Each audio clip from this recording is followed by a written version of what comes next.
বিদেশি ঋণ নির্ভরতা কমাতে পারে রেমিটেন্স ও ডলার বন্ডে বিনিয়োগ। প্রবাসীদের কৌশলী হওয়ার পরামর্শ ব্যাংকারদের। দক্ষ কর্মী পাঠানোই জোর। টেন্ডার প্রক্রিয়ায় প্রভাবশালীদের আধিপত্য রুখতে আসছে নতুন আইন। যোগ্য প্রতিষ্ঠানই পাবে কাজ। সব প্রকল্পের টেন্ডার অনলাইনে করার সিদ্ধান্ত। ঝিনাইদহে মাজরা পোকার আক্রমণে দিশেহারা ধান চাষিরা। কীটনাশক ব্যবহারেও মিলছে না কাঙ্ক্ষিত ফল। বাগেরহাটের লবণাক্ত এলাকায় জনপ্রিয় হয়ে উঠছে অমৌসুমে তরমুজের চাষ। খুলনায় দ্রুত কমছে জলাশয়। এক দশকে হারিয়েছে 2000 পুকুর জলাভূমি। আইন অমান্য করে তৈরি হচ্ছে অবকাঠামো। অভিযোগ পেলে ব্যবস্থার আশ্বাস। এবং অভিবাসীদের অধিকারের দাবিতে পর্তুগালে পার্লামেন্টের সামনে বিক্ষোভ। স্থানীয়দের পাশাপাশি প্রবাসী বাংলাদেশিদের অংশগ্রহণ। বৈধ অভিবাসীদের হয়রানি না করার আহ্বান।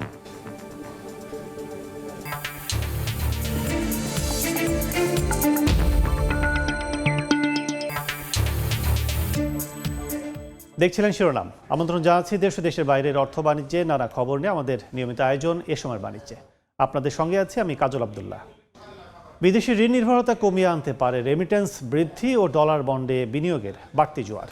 এজন্য প্রতি মাসে কমপক্ষে শুধু রেমিটেন্স আনতে হবে $3 বিলিয়ন। এতে আর্থিক স্বনির্ভরতা বাড়বে বলে মনে করছেন অর্থনীতিবিদরা।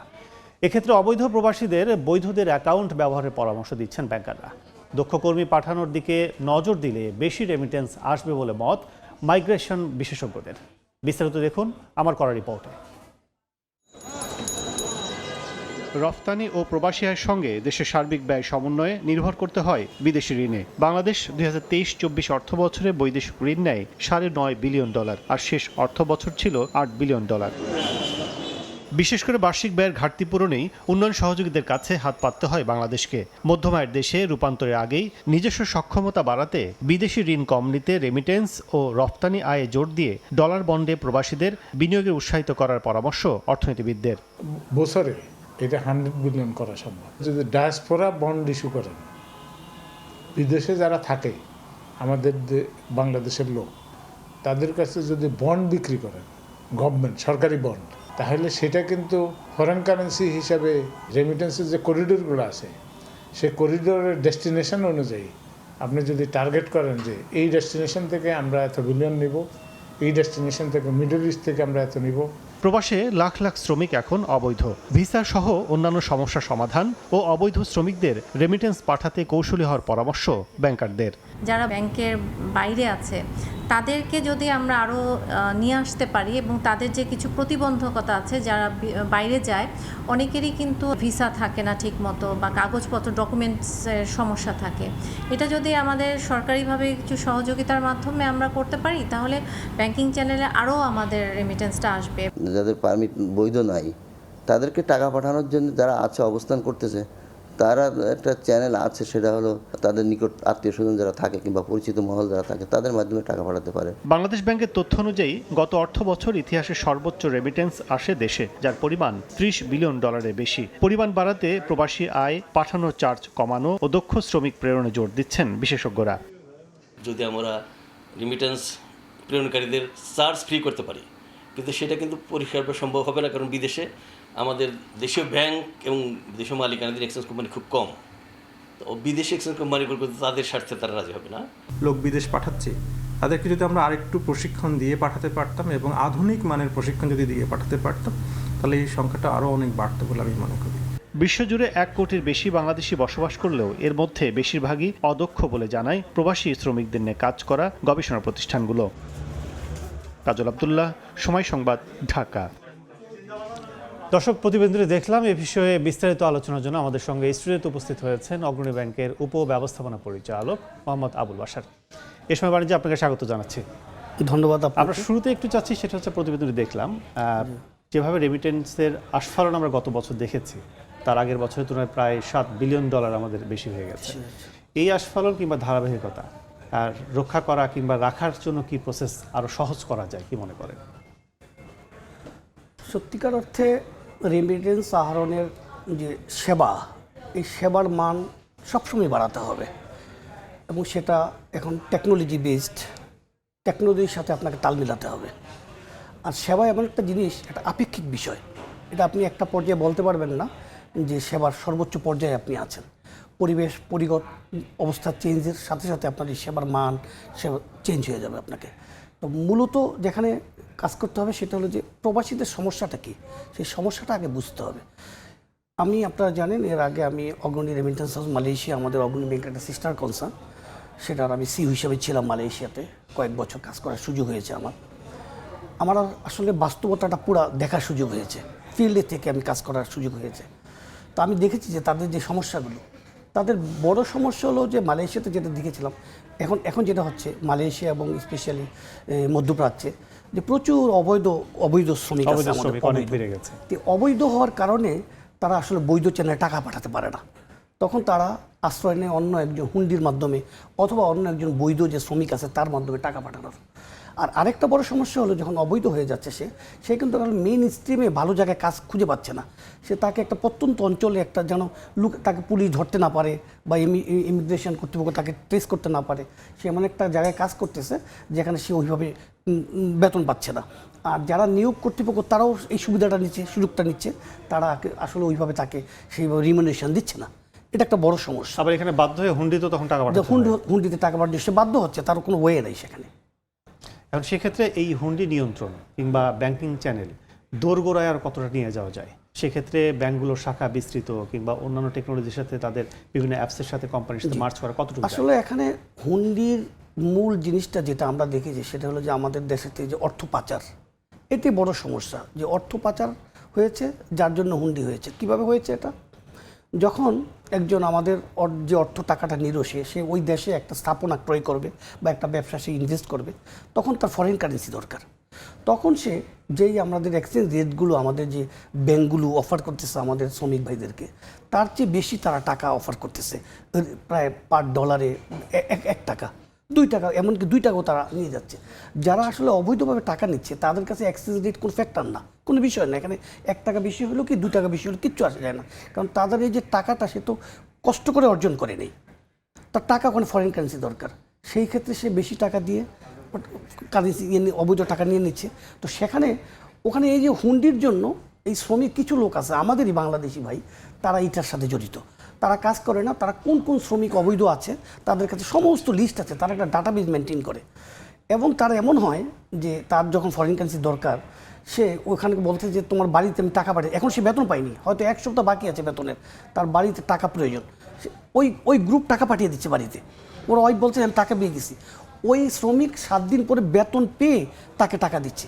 এই সুবিধাটা সে পাচ্ছে, আর সে দেখতেছে টাকা অমুক রেটও সে বেশি পাচ্ছে, তো যার জন্য সে হুন্ডির দিকে ঝুঁকে যাচ্ছে। তো এখন আমরা যেটা দেখছি যে অন্তত এই সরকার আসার পরে যে টাকা পাচার রোধ কিন্তু কমে গেছে, টাকা পাচার রোধ কমে গেছে, স্বাভাবিকভাবেই হুন্ডি কমে গেছে, যার জন্য কিন্তু আমাদের এই ফরেন কারেন্সি এবার দেখতে পাচ্ছেন আমরা। সংশ্লিষ্ট দপ্তরগুলোকে কতটা দায়বদ্ধ হতে হয় কিংবা সংশ্লিষ্ট দপ্তর কতটা এই ব্যাপারে হুন্ডির ব্যাপারে কতটুকু অবগত থাকতে পারে এবং ব্যবস্থা? এটা আমরা দেখেন বাংলাদেশ ব্যাংক সহ সরকার সবাই এই হুন্ডির ব্যাপারে খুবই সোচ্চার, এবং আমাদের যে মানি লন্ডারিং অ্যাক্ট আছে সেই অ্যাক্টের বিষয়ে আমরা ব্যাংকগুলো আমাদের যে ওখানে যে আপনি জানেন হয়তো আমাদের মালয়েশিয়া এবং সিঙ্গাপুরে আমাদের এক্সচেঞ্জ হাউস আছে, তাছাড়া আমাদের প্রায় 86টা এক্সচেঞ্জ হাউসের সাথে আমাদের করেসপন্ডেন্স রিলেশন আছে, যার মাধ্যমে আমরা রেমিটেন্স আনি। শুধু এটা আমাদেরই না, আমাদের দেশের সবগুলো ব্যাংকেরই ঠিক এরকম।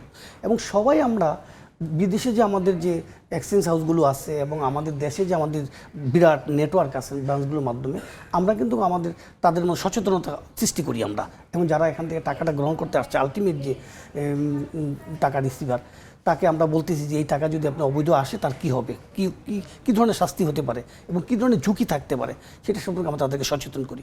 তো এই সচেতনতার ফল আসলে কিন্তু পাচ্ছি, একটু সময় লাগবে, বিকজ অফ আসলে আমরা ওইভাবে সচেতন নই এবং আমরা ওইভাবে আমাদের শিক্ষাটা হয়তো আছে আমাদের কাগজে কলমে, আমাদের বাস্তবতা জীবনের সাথে আমাদের আসলে প্রয়োগটা নেই। আমরা একটু জানতে চাচ্ছি, সেটা হচ্ছে আপনি বাইরেও যেহেতু সিও ছিলেন মালয়েশিয়া, সেক্ষেত্রে ব্যাংকিং সেক্টর আপনার সরকারি ব্যাংকে আছেন যারা, সরকারি ব্যাংকের রেমিটেন্স ফ্লোটা আরও তো বেশি আশ্বস্ত সহিত আসার কথা, সেক্ষেত্রে এই ফ্লোটা আরও কতটা বাড়ানো যায়? না, সেটা আসলে কিন্তু বেড়েছে। আমাদের তো গত বছরের আমরা ডিসেম্বর মাসে যেই পরিমাণ রেমিটেন্স নিয়েছি, এখন তার চেয়েও বেশি আমাদের অলরেডি আমাদের অগাস্টের মধ্যে হয়ে গেছে। এবং গত বছর আমাদের পুরো মার্কেট শেয়ার ছিল প্রায় 6-7% মতো, এর আগের বছর ছিল এটা 5%-এর কাছে, এবার আমাদের এটা 10%। এবং এটা কিন্তু আমাদের টাকায় হিসাব বলি না, আমি ডলারে ফরেন কারেন্সিতে বলতেছি। আর টাকায় যদি বলি সেটা আরও বেশি, কারণ আপনারা জানেন যে এর মধ্যে আমাদের ডলার অ্যাপ্রিসিয়েট করেছে প্রায় 30-35%, যেখানে আমাদের 90 টাকার মধ্যে ছিল আমাদের টাকার এক্সচেঞ্জ রেট, সেটা এখন 120 টাকা। তো সেই জায়গা থেকে আমাদের রেমিটেন্স অনেকটা বেড়েছে। এবং একটু আলোচনা করতে চাই, সেটা হচ্ছে যে রিজার্ভ বৃদ্ধিতে সেক্ষেত্রে রপ্তানি একটা সোর্স আছে আমাদের, একটা রেমিটেন্স, আর একটা হচ্ছে রপ্তানি। ডলারে বন্ড। সেই বন্ডে আমরা কতটুকু আসলে সুবিধা করতে পারবো? আচ্ছা, ডলার বন্ড আসলে এটা অনেক বছর দিয়ে করেছে, কিন্তু ব্যাংকগুলো আসলে এটাতে খুব একটা, গ্রাহকও যে একটা খুব একটা আগ্রহী তা নয়, কারণ এখানে ইন্টারেস্ট রেটটা ওইরকম লুক্রেটিভ না, সত্যিকার অর্থে লুক্রেটিভ না ইন্টারেস্ট রেটটা। এটা দুই ধরনের বন্ড আছে আমাদের, ইনভেস্টমেন্ট বন্ড আর একটা হলো প্রিমিয়াম বন্ড। সেখানে আমাদের ক্যাটাগরি অনুযায়ী ইনভেস্টমেন্ট বন্ডে দেখা গেছে আপনার 7%, 6%, 5% ক্যাটাগরি আছে রেট অফ ইন্টারেস্ট। আর প্রিমিয়াম বন্ডে সেখানে ওই 7.5% ক্যাটাগরিতে। তো আসলে এইটা খুব একটা আমার দৃষ্টিকোণ থেকে ডলার বন্ড আমাদের রিজার্ভে আমি যতটুকু জানি সে খুব একটা এফেক্ট করতেছে না। আরেকটা ব্যাপার হলো ডলার বন্ডে যখন আমি বিনিয়োগ করি, যখন টাকাটা সে রিটার্ন নেয়, সেখানে কিন্তু আমার রিজার্ভ থেকে, আমাদের ব্যাংক বাংলাদেশের যে রিজার্ভ আমাদের, ওই রিজার্ভ থেকে কিন্তু এই পেমেন্টটা দিতে হয়। তো সেক্ষেত্রে এই মুহূর্তে হয়তো আসছে, আবার পরবর্তীতে কিন্তু এটা কিন্তু সেক্ষেত্রে ওয়েজার্নার বন্ডটা অনেক বেশি আমি বলবো যে ভালো এফেক্ট রাখতে পারবে। তো এটার জন্য আসলে কি করা যায়? সরকারের কি এখান থেকে আরো ইনসেনটিভ কিংবা অন্যভাবে বাড়ানো দরকার? সরকার একার দায়িত্ব না, সরকারের মধ্যে আমরাও তো আসলে সরকারেরই অংশ, এবং সরকারি এবং বেসরকারি সবার যে যারা সরকারি ব্যাংকগুলোতেও তো এখন বেসরকারি ব্যাংকের সংখ্যা অনেক বেশি এবং তাদের কন্ট্রিবিউশন মার্কেটে অনেক বেশি, আপনি জানেন। তো আমরা সবাইকে যদি আমরা সমন্বিতভাবে আমরা এই কাজের সাথে সম্পৃক্ত করতে পারি, অবশ্যই আমরা ভালো রেজাল্ট পাবো। এবং ওয়েজার্নার বন্ডটা বিদেশি যারা আছেন তারা এটা চুজ করে, তারা ওয়েজার্নার বন্ডে বিনিয়োগ করতে পছন্দ করে। তবে এখন আপনারা জানেন ওয়েজার্নার বন্ডের একটা রেট অফ ইন্টারেস্টের একটা ক্যাটাগরাইজ করে দিচ্ছে, যে আপনি 15 লাখ টাকা হইলে কত, 25 কত 50 লাখ পর্যন্ত কি রেট পাবেন। যত বেশি আপনি ইনভেস্টমেন্ট তত রেট অফ ইন্টারেস্টটা আপনি কমে যাচ্ছে। তো সেই ক্ষেত্রে আমার মনে হয় এটা থেকে না বেরিয়ে আমরা যদি একটা রেট করে দিতে পারি, তাহলে সবাই একটা বেশি ইনভেস্ট করতে চাইবে। সঞ্চয়পত্রের মতো হয়ে রাইট, এটা সেখান থেকে বের হয়ে আসলে স্মার্ট একটা ফিগার, একটা স্মার্ট একটা রেট আমরা যেমন এখন আসছে আমাদের ইউজুয়ালি 10%, এরকম 11%। তো এটাকে আমরা যদি 12% করে দিতে পারি ফিক্সড, যে এনি অ্যামাউন্ট, এবং এটা 1 কোটি টাকা পর্যন্ত আমরা ইনভেস্ট করতে পারি ওয়েজার্নার বন্ডে। তো আমার মনে হয় এটা একটা ফিক্সড রেট করে দিলে, তাহলে অনেকের তো সামর্থ্য থাকে না যে বেশি টাকা এখানে ওয়েজার্নার বন্ড কিনা, বাট অনেকের সামর্থ্য আছে যারা আমাদের টেকনোলজি বেস চাকরি করে বাইরে, ইঞ্জিনিয়ার, ডাক্তার যারা আছেন, তাদের আয় বেশি, আপনারা জানেন, আমরা জানি। তো সেই ক্ষেত্রে তারা বেশি ইনভেস্ট করতে পারবে, এটা একটা। এখন সেক্ষেত্রে সেই ধারায় আসলে সরকার কিংবা ব্যাংকগুলো কোনো পদক্ষেপ কিংবা নতুন করে এগিয়ে যাওয়ার কোনো পরিকল্পনা আছে কিনা আপনাদের? হ্যাঁ, সরকারের পরিকল্পনা, ব্যাংকগুলো তো প্রতিনিয়ত মানে পরিবেশ পরিস্থিতির সাথে খাপ খাওয়ার জন্য সে টেকনোলজির সাথে অ্যাডজাস্ট করতে চাচ্ছে, সে পলিসির সাথে অ্যাডজাস্ট করতে চাচ্ছে, কীভাবে রেমিটেন্স বাড়ানো যায় সেই দিকে গুরুত্ব দিচ্ছে। যেমন আমরা যেটা করতেছি এখন, অগ্রণী ব্যাংক স্পেশালি যারা বাইরে যাচ্ছেন, আমরা আগে থেকে তাদের ডাটাবেজ নিয়ে নিচ্ছি কর্মসংস্থান ব্যুরো থেকে এবং জনশক্তি রপ্তানিকারক প্রতিষ্ঠানগুলো থেকে, তাদের সাথে যোগাযোগ করে তাদের অ্যাকাউন্টটা আমরা খুলে দিচ্ছি আগেই, এবং তাদেরকে আমরা কিছু টিপস দিয়ে দিচ্ছি বিদেশে গেলে কী ধরনের কী প্রবলেমে পড়তে হবে, কী কাজ করতে হবে, সেগুলো আমরা তাদেরকে সচেতন করতেছি। এবং আমরা যারা দেশগত দেশগুলোতে আমাদের নতুন নতুন করিডোরের আমরা সন্ধান করতেছি, যে কোথায় কোথায় আমাদের, যেখানে আমাদের এক্সচেঞ্জ হাউসের সাথে আমাদের টাই আপ নেই, আমরা সেখানে নতুন নতুন প্রতিষ্ঠানের সাথে টাই আপ করার চেষ্টা করতেছি। এই সমস্ত বিষয়গুলো আসলে আগে নিতে হবে, এখানে স্থবির হওয়া যাবে না কখনো, যে এবং সন্তুষ্টির কোনো জায়গা নেই। আমরা একটু রেমিটেন্স আর একটু ফিরে আসতে চাই। সেটি হচ্ছে যে আপনারা যখন বিভিন্ন প্রতিষ্ঠানের সাথে মার্চ করছেন, টাইপ করছেন, করে রেমিটেন্স নিয়ে আসার জন্য ফ্লো তৈরি করছেন, সেক্ষেত্রে কি সংশ্লিষ্ট এলাকায় যেখানে আমাদের বাঙালি কিংবা বাংলাদেশি যারা বেশি, সেই অধ্যুষিত এলাকায় কি ব্রাঞ্চ করা সংশ্লিষ্ট ব্যাংকগুলো বেশি সহজ না কোনটা? না, এটা আসলে একটা ব্রাঞ্চ আসলে সবসময় এগুলো করা যায় না, আসলে একটা ইয়ার ব্যাপার আছে, পারমিশন, সেন্ট্রাল ব্যাংকের পারমিশনের ব্যাপার আছে। যেমন আমাদের সরকারি ব্যাংকগুলোর মধ্যে আমরা এই দক্ষিণ এশিয়ার মধ্যে অগ্রণী ব্যাংক আমরা কাজ করতেছি, জনতা ব্যাংক কাজ করতেছে মধ্যপ্রাচ্যে, সোনালী ব্যাংক কাজ করতেছে ইউরোপ এবং এশিয়াতে, ইউরোপ এবং আমেরিকাতে ওরা কাজ করতেছে। তো যার যার বেল্টে সে কাজ করতেছে। আরেকটা হলো যে ওখানে একটা ব্রাঞ্চ বা একটা যেটা খুলতে গেলে সেখানে ওই দেশের সেন্ট্রাল ব্যাংকের পারমিশন লাগে, সেখানে ইনফ্রাস্ট্রাকচার, অনেক খরচের বিষয় আছে। তো আমরা যেটা হিসাব করে দেখেছি আসলে ওই বিদেশি যে এক্সচেঞ্জ হাউসগুলোর সাথে যদি আমরা টাই আপ করি, সেক্ষেত্রে রেমিটেন্সটা আসা ইজি এবং সেখানে খরচ কম থাকে। যদিও আপনারা জানেন আমাদের মালয়েশিয়া এবং সিঙ্গাপুরে আমাদের প্রায় 10টার উপর ব্রাঞ্চ আছে, মালয়েশিয়াতে 6টা এবং সিঙ্গাপুরে 4টা, আর আরেকটা আমাদের পয়েন্ট আছে সিঙ্গাপুরে। সেখানে যারা প্রবাসী আছে আমাদের মোটামুটি একটু ধনী পর্যায়ে কিংবা আয় ব্যবসা বাণিজ্য করে, তারা কতটুকু বিনিয়োগ, কতটুকু সেবা পায়, কি অবস্থা? হ্যাঁ, এটা আমরা অনেকেই যেহেতু অনেক সময় কিন্তু এই অভিযোগগুলো পাই যে সংশ্লিষ্ট ব্যাংকগুলো থেকেও অনেক সময় সেবা পায় না আমাদের যারা বাঙালি। হ্যাঁ, এখানে আসলে এটা একটা বিষয় হলো যে মনে করেন ওখানে তো আসলে ওইভাবে লোকবল দেওয়া যায় না, হয়তো 3-4 জন একটা ব্রাঞ্চ। আর এখন ওখানকার লোকাল গভর্নমেন্টেরও কিছু পলিসি আছে, যেমন আমরা মালয়েশিয়াতে দেখতে পাচ্ছি যে আমাদের শুধু একজনকে আমাদের হোম বেসড, মানে বাংলাদেশ থেকে আমরা আগে যখন আমি কাজ করেছিলাম তখন মনে করেন একটা ব্রাঞ্চে আমরা 4 জন লাগবে, 4 জনই আমরা বাংলাদেশে নিয়ে নিতে পারছি, কিন্তু এখন সেটা পারা যায় না। এখন ওদের পলিসি আছে নিজস্ব, যে তোমরা হোম বেসড একজন আসবা, বাকিদেরকে ওদেরকে লোকালি রিক্রুট করতে হয়। তো এই সমস্ত বিষয়গুলো আছে। মোটা দায়ে কিছু বলবেন না রেমিটেন্স বৃদ্ধিতে এখন কি করা দরকার বর্তমানে? মোটা দায়ে আমাদের প্রথম আসলে যেটা হলো যে হুন্ডিটা আমাকে কমাতে হবে। এই হুন্ডিটা কমানোর জন্য আমার এখানে অর্থ পাচার বন্ধ করতে হবে, আর ওখানে আমাদের যে অবৈধ যারা শ্রমিক আছে তাদেরকে বৈধ করার জন্য সরকারের থেকে উদ্যোগ নিতে হবে। এটার মূল ওইটা যখনই আমি বৈধ করে ফেলবো তখন সে বৈধ পথে টাকা পাঠাতে চায়, এবং তাকে আমরা কি কি সুযোগ সুবিধা দিচ্ছি। আরেকটা বড় জিনিস হলো যে এই যে টাকাটা পাঠালো, এই টাকাটা যেন সে বিনিয়োগ করতে পারে, তার সেই আমাদের চ্যানেলটাও তাকে দিতে হবে, সেই স্কোপটাও তাকে দিতে হবে। সে টাকা পাঠাবে কেন, এবং তাকে একটা সুযোগ দিতে হবে। আর প্রবাসীদেরকে আমি বলবো যে একটা আমরা ওয়েজ অ্যান্ড প্রিভিলেজ কার্ড দিতে পারি, যে সরকার কর্তৃক যে প্রদত্ত সেবাগুলো তারা অগ্রাধিকার ভিত্তিতে পায়। যেমন এর মধ্যে জানেন আপনারা আমাদের বর্তমান সরকার একটা আমাদের এয়ারপোর্টে তাদের জন্য প্রবাসীদের একটা আলাদা লাউঞ্জ করে দিয়েছে, এটা একটা ভালো উদ্যোগ। এবং আমরা আরেকটা জিনিস দেখছি যে আমাদের গভর্নর মহোদয় স্যার যে টোটালি আসলে যে গুড গভর্নেন্সের উপর আমাদেরকে জোর দিয়েছেন, তারই প্রেক্ষিতে কিন্তু এই গুড গভর্নেন্সের কিন্তু আমরা ফল পাচ্ছি। আর আমাদের যে পরিচালনা পর্ষদ, আমাদের পরিচালনা পর্ষদের chairman sir Syed Abu Naser Bakhtiar sir সহ আমাদের পরিচালনা পর্ষদ এবং আমাদের ব্যবস্থাপনা পরিচালক মহোদয় সহ আমরা সবাই কাজ করছি কিভাবে বৈধ পথে টাকা আনা যায়, এবং আমাদের চেয়ারম্যান মহোদয়ের খুবই নির্দেশনা যে কি কি সার্ভিস কোথায় ব্যত্যয় আছে সেটা দেখো এবং সেভাবে কারেকশন করো। আর একটু একটা কথা বলি, এর মধ্যে আমাদের কিছুদিন আগে আমাদের অগ্রণী ব্যাংকের অ্যানুয়াল জেনারেল মিটিং হয়েছিল, সেখানে প্রধান অতিথি ছিলেন আমাদের আর্থিক প্রতিষ্ঠান বিভাগের আমাদের মালিক পক্ষের সচিব মহোদয়। স্যার আমাদেরকে বলেছেন যে আপনারা যদি একটু ধৈর্যের সাথে শুধু দুষ্ট কাজগুলো না, অকামগুলো না করেন, মানে খারাপ কাজগুলো না করেন, শুধু মানে না করেন, ভালো কাজ না করেন, খারাপ কাজটা বন্ধ করলে কিন্তু আপনার অনেক কিছু আমরা সমাধান করতে পারবো।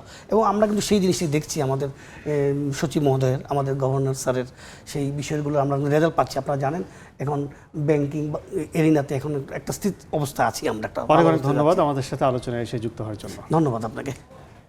দর্শক, আলোচনা করছিলাম বাংলাদেশের রেমিটেন্স বৃদ্ধি এবং একই সঙ্গে ডলার বন্ডে বিনিয়োগ, সব মিলে আমাদের সাথে আলোচনায় যুক্ত ছিলেন স্টুডিওতে এসে অগ্রণী ব্যাংকের উপব্যবস্থাপনা পরিচালক মোহাম্মদ আবুল বাশার। অনিয়ম অস্বচ্ছতা দূর করতে এখন থেকে প্রকল্পের টেন্ডার অনলাইনে হবে বলে জানিয়েছেন পরিকল্পনা উপদেষ্টা ওয়াহিদ উদ্দিন মাহমুদ। আগামী সপ্তাহে এ সংক্রান্ত আইন গেজেট আকারে প্রকাশ করা হবে। বুধবার দুপুরে আগারগাঁওয়ে এনএসসি সম্মেলন কক্ষে একনেক পরবর্তী ব্রিফিংয়ে পরিকল্পনা উপদেষ্টা বলেন, প্রভাবিত না হয়ে যোগ্যতা বিবেচনায় প্রতিষ্ঠানকে কাজ দেওয়া হবে। জলবায়ু পরিবর্তনের ফলে গ্রীষ্মে বিশেষ করে এপ্রিল ও মে মাসে খুলনার মধুমতি নদীর পানির লবণাক্ততার সীমা প্রতি লিটারে 600 মিলিগ্রাম থেকে বেড়ে 2600 মিলিগ্রাম হয়। এই সময়ে সুপেয় পানি দিতে ব্যর্থ হয় খুলনা ওয়াসা। এমন অবস্থায় বুধবার একনেক বৈঠকে 50 কিলোমিটার দূর থেকে মধুমতির সুপেয় পানি সরবরাহের জন্য 2598 কোটি টাকার প্রকল্পের অনুমোদন দিয়েছে সরকার।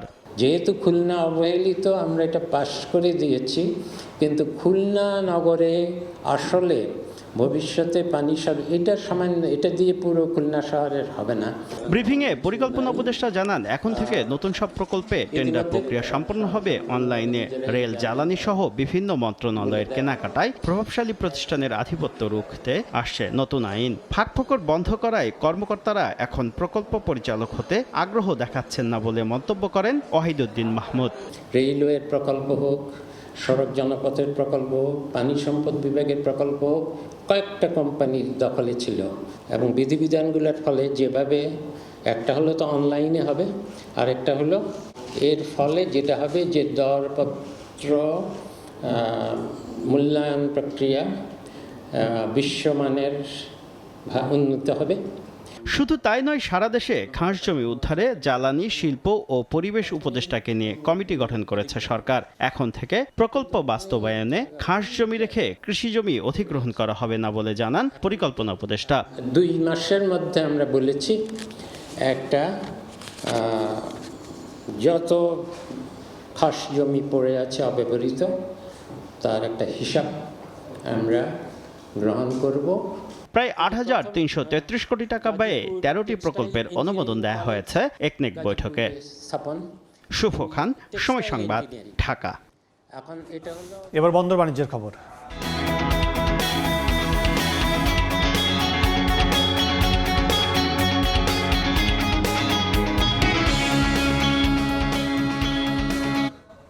দু ২০২৪-২৫ অর্থ বছরে বেনাপোল বন্দর দিয়ে ভারত থেকে চাল আমদানি বেড়েছে ২০,৩34 মেট্রিক টন। তবে ৪,৪৭৫ টন আমদানি কমেছে পেঁয়াজের। এই মুহূর্তে বেনাপোল বন্দরে আছেন রিপোর্টার আজিজুল হক, সরাসরি যাচ্ছে তার কাছে। চাল, ডাল, গম, পেঁয়াজ, আলু, মরিচ সহ প্রতি বছর নিত্য পণ্যের যে পরিমাণ চাহিদা রয়েছে দেশে, এই চাহিদার বিপরীতে সব পণ্য উৎপাদন না হওয়ায় আমদানির উপর নির্ভর করতে হয়। আর এই সমস্ত আমদানির বড় একটি অংশ আসে ভারত থেকে।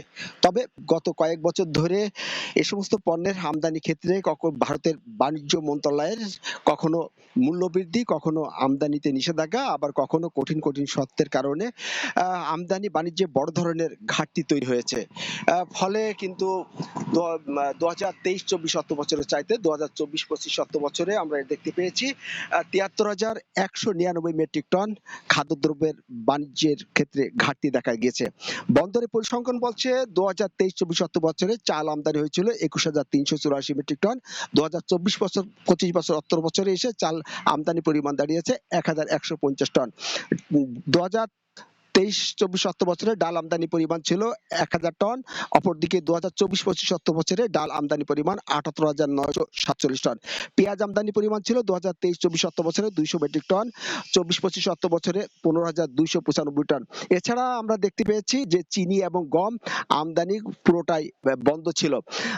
এই অবস্থা থেকে উত্তরণে আমরা দেখতে পেয়েছি 2022 সালে ভারত এবং বাংলাদেশ সরকার যৌথভাবে নিত্য 8টি পণ্য আমদানির ক্ষেত্রে বাংলাদেশ এবং ভারত সরকার যৌথভাবে একটি কোটা চুক্তির বিষয়ে আলোচনা হয় এবং এই কোটা চুক্তি বাস্তবায়ন হলে কিন্তু যখন তখন যে আমদানি বাণিজ্যের নিষেধাজ্ঞা সেটি ভারত সরকার করতে পারবে না। তবে এই পর্যন্ত এই কোটা চুক্তি বাস্তবায়ন হয়নি, ফলে আমদানি বাণিজ্যের ঘাটতি দিন দিন বাড়তে আছে। তো এই ছিল বেনাপোল স্থল বন্দর থেকে 2023-24 অর্থ বছরের চাইতে 2024-25 অর্থ বছর নিচে যে 73,199 মেট্রিক টন খাদ্যদ্রব্য আমদানি বাণিজ্য ঘাটতি হয়েছে তার সর্বশেষ। আমদানি বাণিজ্যের খবর জানতে এতক্ষণ সরাসরি ছিলাম বেনাপোল স্থলবন্দরে। সপ্তাহের পঞ্চম কার্যদিবস ঊর্ধ্বমুখী প্রবণতায় চললেও আজকে শেষ কার্যদিবসে এখন পর্যন্ত আমরা দেখছি পুঁজিবাজার ঢাকা স্টক এক্সচেঞ্জ লেনদেন নিম্নমুখী অবস্থায়। বিস্তারিত জানতে সরাসরি চলে যাচ্ছি ডিএসসির অফিসিয়াল ওয়েবসাইটে। দর্শক, আমরা যে একটু জানাতে চাই সেটি হচ্ছে যে সপ্তাহের এই চলতি সপ্তাহের কিন্তু প্রথম কার্যদিবসে আমরা দেখেছিলাম 2-1 দিন কিন্তু ঊর্ধ্বমুখী প্রবণতায় কিন্তু সূচকের লেনদেন দেখেছিলাম। গতকালও যেটি দেখছি সেটি হচ্ছে যে সপ্তাহের শেষ কার্যদিবসের আগের দিন অর্থাৎ বুধবার আমরা দেখছি যে নিম্নমুখী প্রবণতায় শেষ করেছে এবং আজকেও এখন পর্যন্ত আমরা দেখছি যে নিম্নমুখী প্রবণতায় সূচকের লেনদেন চলছে। সেটি হচ্ছে 4 পয়েন্ট কমেছে ডিএসসির প্রধান সূচক, অবস্থান করছে 5,487 পয়েন্টে। এছাড়া 0 পয়েন্ট কমেছে ডিএসসি সরিয়া সূচক 1,190 পয়েন্ট অবস্থান করছে। এছাড়া ডিএসসি 13 বিশেষায়িত সূচক 4 পয়েন্ট কমে অবস্থান করছে 2,122 পয়েন্টে। এছাড়া এখন পর্যন্ত হাতবদল হয়েছে 53,217টি শেয়ার, 17বার শেয়ার, এবং যার বাজার মূল্য আমরা দেখছি 185,35 লাখ টাকা। এছাড়া 114টি প্রতিষ্ঠানের শেয়ারের দর ঊর্ধ্বমুখী অবস্থানে রয়েছে, বাড়ছে, এবং 92টি প্রতিষ্ঠানের অপরিবর্তিত এবং নিম্নমুখী অবস্থানে দেখছি আমরা 181টি প্রতিষ্ঠানের শেয়ারের দর।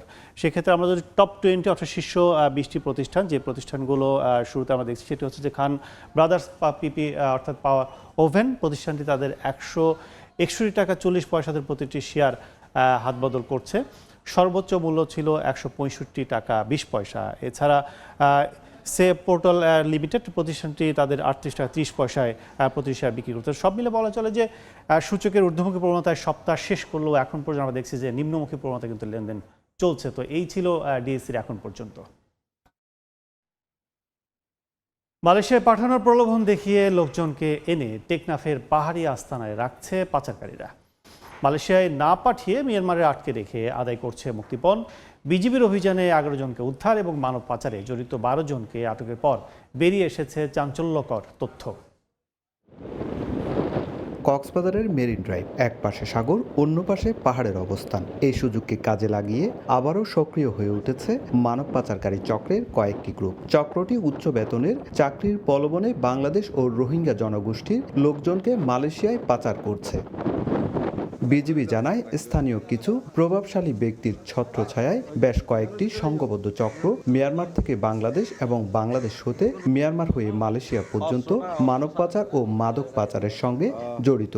এই সংঘবদ্ধ চক্রটি শাখা প্রশাখায় ও দলে দলে বিভক্ত হয়ে মানব পাচারে কাজ করছে। মূলত মিয়ানমারে বন্দি রেখে আদায় করছে মোটা অঙ্কের মুক্তিপণ। বেশিরভাগই আসলে মায়ানমারে বিক্রি করে দেওয়া হয় এবং তাদেরকে কাছ থেকে একটা বড় অঙ্কের টাকা নেওয়ার পরে তাদের প্রয়োজন ফুরিয়ে যায়। মালয়েশিয়া থেকে মূলত এই মানব পাচারের চক্রগুলো পরিচালনা করছে। এরই মধ্যে বিজিবি গত রোববার সাগরপথে মিয়ানমারের 100 নাগরিককে পাচারের সময় প্রতিহত করে এবং মানব পাচারকারী চক্রে 4 সদস্যকে আটক করে। এরপর বুধবার মেরিন ড্রাইভ সংলগ্ন কচ্ছপিয়া এবং বড়ইতলি এলাকা থেকে মানব পাচারকারী চক্রের 8 জনকে আটকের পাশাপাশি উদ্ধার করা হয় 11 জনকে।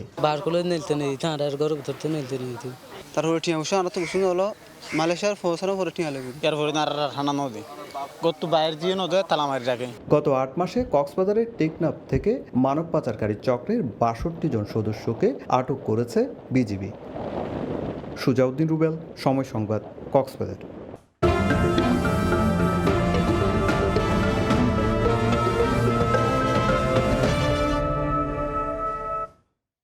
মাজরা পোকার আক্রমণে দিশেহারা ঝিনাইদহের রোপা আমন ধান চাষিরা।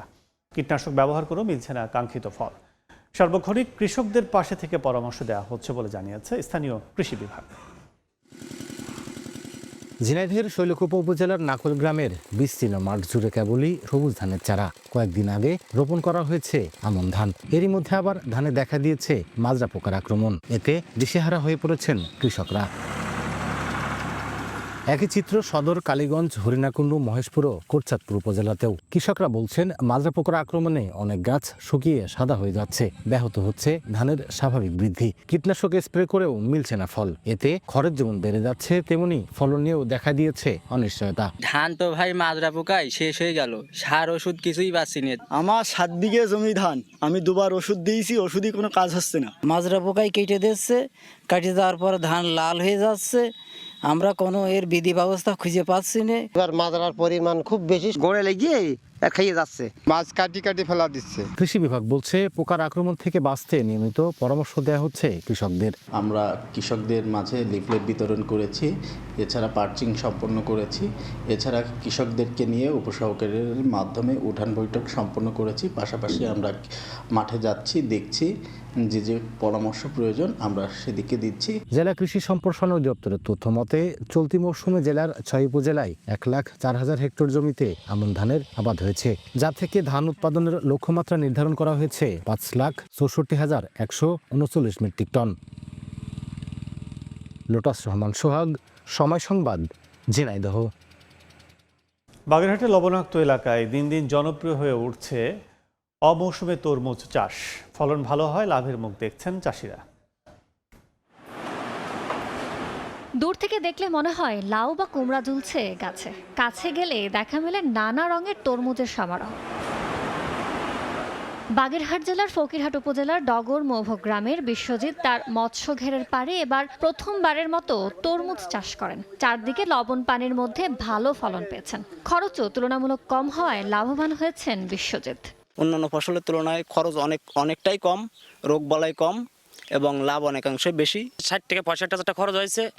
আমার বিক্রি হতে পারে 2.5 লক্ষ টাকা বিক্রি হতে পারে। আমরা পাইকারি বিক্রি করতেছি 2,000 টাকা মন। সপ্তাহে 2, 4, 5, 10 খান ট্রাক লোড হবে, এটা আশা করি। ভাবতেছি যে সামনের বছর ফার্স্টেই এই তরমুজের চাষ করব। মালটা তো অনেক চাহিদা আছে, খুব খাতে সুস্বাদু, খুব রসালো মিষ্টি জিনিস। উঁচু জমিতে তৃপ্তি, ফরমেলো, বিগ ফ্যামিলি ও ছক্কা নামের 4 জাতের তরমুজ চাষে চাষিদের পরামর্শ দেওয়ায় বাম্পার ফলন হয়েছে বলে জানান এই কৃষি কর্মকর্তা। অতিবৃষ্টিজনিত কারণে প্রথম মানুষ একটু হতাশ হলেও পরবর্তীতে আমাদের যে পরামর্শ বা সার্বক্ষণিক দেখা ওনারা যোগাযোগ করেন এবং নিজেদের প্রচেষ্টার কারণে ওনারা এখন যে তরমুজগুলো এভারেজ কিন্তু একটা গড় ফলন ভালো। প্রশিক্ষণের পাশাপাশি কৃষি উপকরণ দিয়ে সহায়তা করার কারণে চাষিরাই তরমুজ চাষে আগ্রহী হয়ে উঠেছে বলে জানিয়েছে স্থানীয় কৃষি বিভাগ। যেহেতু ঘেরের পাড়ে এই মৌসুমে পানির কোনো চ্যালেঞ্জ নেই বা ঝুঁকি নেই, সেজন্য এটি মাছ চাষ হচ্ছে, পাশাপাশি এটি একটি উপরি পাওনা বা বাড়তি ইনকাম হিসেবে এই তরমুজটাও আবাদ হচ্ছে। বাগেরহাট জেলায় এবার 68 হেক্টর জমিতে মৌসুমের বাইরে তরমুজ চাষ হয়েছে, যার উৎপাদন লক্ষ্যমাত্রা 2080 মেট্রিক টন, বাজার মূল্য আনুমানিক 12 কোটি টাকা। সময় সংবাদ, বাগেরহাট। খুলনা মহানগরে দ্রুত কমছে জলাশয়। 1 দশকে হারিয়ে গেছে প্রায় 2000 পুকুর ও জলাভূমি। আইনে নিষিদ্ধ থাকলেও ভরাট করে তৈরি হচ্ছে অবকাঠামো। এতে বাড়ছে তাপমাত্রা, নেমে যাচ্ছে ভূগর্ভস্থ পানির স্তর, সামান্য বৃষ্টিতেই হচ্ছে জলাবদ্ধতা। নিয়ামুল হোসেন কোচির ছবিতে আব্দুল্লাহ আল মামুন রুবেলের রিপোর্ট। ৪৫ বর্গ কিলোমিটার আয়তনের খুলনা নগরীতে 3 দশকে বাণিজ্যিক ও আবাসিক ভবন মোট ভূমির 29 ভাগ থেকে বেড়ে দাঁড়িয়েছে 53 ভাগে। দ্রুত বর্ধনশীল নগরায়নের বলি হচ্ছে এ অঞ্চলের জলাশয়। ব্যক্তিগত পুকুরের পাশাপাশি সরকারি পুকুর ভরাট করেও নির্মাণ হচ্ছে স্থাপনা। সিটি কর্পোরেশনের তথ্য মতে গত 15 বছরে হারিয়ে গেছে প্রায় 2000 পুকুর, অথচ পরিবেশ আইন 2010 অনুযায়ী জলাশয় ভরাট করা বেআইনি। গেল বছর বেসরকারি সংস্থা বেলার এক জরিপে দেখা যায় খুলনা মহানগরীতে পুকুর আছে মাত্র 171টি, যার বেশিরভাগ অস্তিত্ব হারাতে বসেছে। যেসব পুকুরের এখনো অস্তিত্ব আছে তাও কচুরিপানা ও আবর্জনায় ঢাকা। আমরা নিজেরা গোসল করছি, পোলাপানে গোসল করছি, আর এই পুকুরটায় নোংরা ময়লা ফালাইয়া পুকুরটা একদম শৃঙ্খলা ফারিয়ে ফালাইছে। চাইলেও ধোয়া হইতো, এত পরিষ্কার ছিল পুকুরের পানি, ঠিক আছে। তাছাড়া আমাদের যেহেতু জনবহুল এলাকা, বস্তি এলাকা, আমাদের এখানে আগুন ধরলেও আমরা এই পুকুরের পানি দিয়েই আগুন নিবানোর একটা বৃহত্তম একটা মাধ্যম ছিল আমাদের এই পুকুর। এর ঘাটটাট কিছু নাই, নতুন করে সংস্কার করা দরকার জরুরিভাবে আমাদের। এটা আবহাওয়া অধিদপ্তরের তথ্য বলছে গত 10 বছরে জলাশয় কমায় বাড়ছে নগরের তাপমাত্রা। একই সঙ্গে নেমে যাচ্ছে ভূগর্ভস্থ পানির স্তর, স্বল্প বৃষ্টিতে সৃষ্টি হচ্ছে জলাবদ্ধতা, নষ্ট হচ্ছে প্রাকৃতিক ভারসাম্য। কার্বন সিঙ্ক হিসেবে যে পুকুরগুলো কাজ করতো, সে পুকুরগুলো কিন্তু কার্বন সিঙ্ক হিসেবে কাজ করতে পারবে না। পাশাপাশি যে আমাদের দৈনন্দিন যে চাহিদা, পানির চাহিদা যেটা ছিল, সেটাও কিন্তু আমরা হারাবো।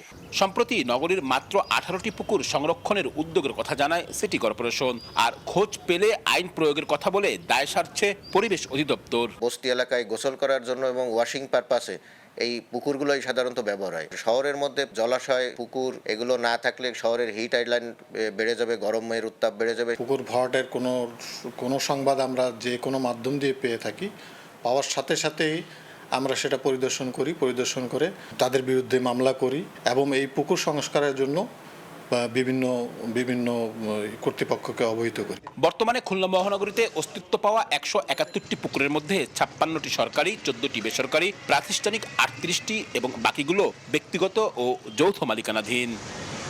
আন্তর্জাতিক মানদণ্ড অনুযায়ী একটি শহরে জল ও বনভূমি 25% থাকার কথা থাকলেও খুলনা উন্নয়ন কর্তৃপক্ষ তথ্য বলছে এই শহরে যা আছে 20%-এরও কম। জলাশয়ের এমন অবহেলায় তাও কমছে আশঙ্কাজনকভাবে। সচেতনতার পাশাপাশি আইনের প্রয়োগ না হলে অদূর ভবিষ্যতে বাসযোগ্যতা হারাবে এই নগরী, এমন আশঙ্কা বিশেষজ্ঞদের। আব্দুল্লাহ আল মামুন রুবেল, সময় সংবাদ, খুলনা।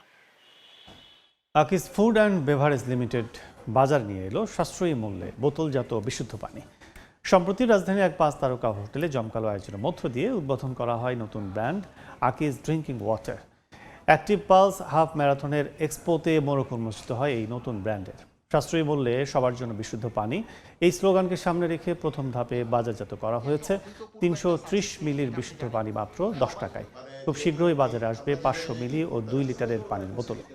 উদ্বোধনী আয়োজনে উপস্থিত ছিলেন আকিজ ফুড অ্যান্ড বেভারেজ লিমিটেডের সিইও সৈয়দ জহুরুল আলম, সিএমও মাইদুল ইসলাম সহ অন্যান্য কর্মকর্তাবৃন্দ।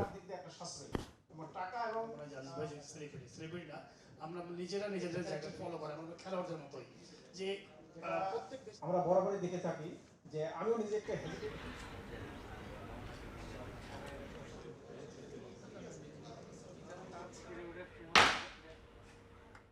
দেশে ক্যাশলেস লেনদেনের সম্প্রসারণ ও গ্রাহক সচেতনতা বৃদ্ধিতে রাজশাহীতে রোড শো সেমিনার অনুষ্ঠিত হয়েছে। বুধবার সকালে জেলার কারা প্রশিক্ষণ একাডেমি অডিটোরিয়ামে এই সেমিনারে ব্যবসা, বিভিন্ন ব্যাংকের কর্মকর্তা, গ্রাহক, শিক্ষার্থী সহ নানা পেশার মানুষ অংশ নেন। এর আগে কারা ফটকের সামনে থেকে রোড শো শুরু হয়, নগরীর প্রধান সড়ক প্রদক্ষিণ করে। সেমিনারে ডিজিটাল লেনদেন বাড়াতে গ্রাহকদের আস্থা বৃদ্ধি, আর্থিক নিরাপত্তা, সার্ভিস চার্জের নামে বাড়তি টাকা আদায় বন্ধের দাবি জানান গ্রাহকরা। অনুষ্ঠানে রাজশাহী বিভাগীয় কমিশনার আজিম আহমেদ, বাংলাদেশ ব্যাংক প্রধান কার্যালয়ের নির্বাহী পরিচালক আরিফ হোসেন খান এবং পরিচালক শরাফত উল্লাহ খান সহ অন্যান্য কর্মকর্তারা বক্তব্য রাখেন।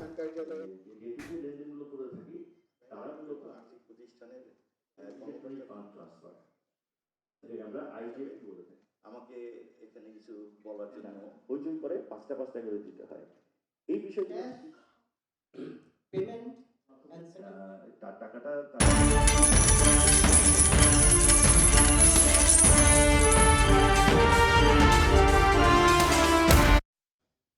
ঊর্ধ্বমুখী ক্রিপ্টোকারেন্সির বাজার গেল এক সপ্তাহে বেড়েছে বিটকয়েন, ইথার, বাইন্যান্স সহ অধিকাংশ ডিজিটাল মুদ্রার দাম।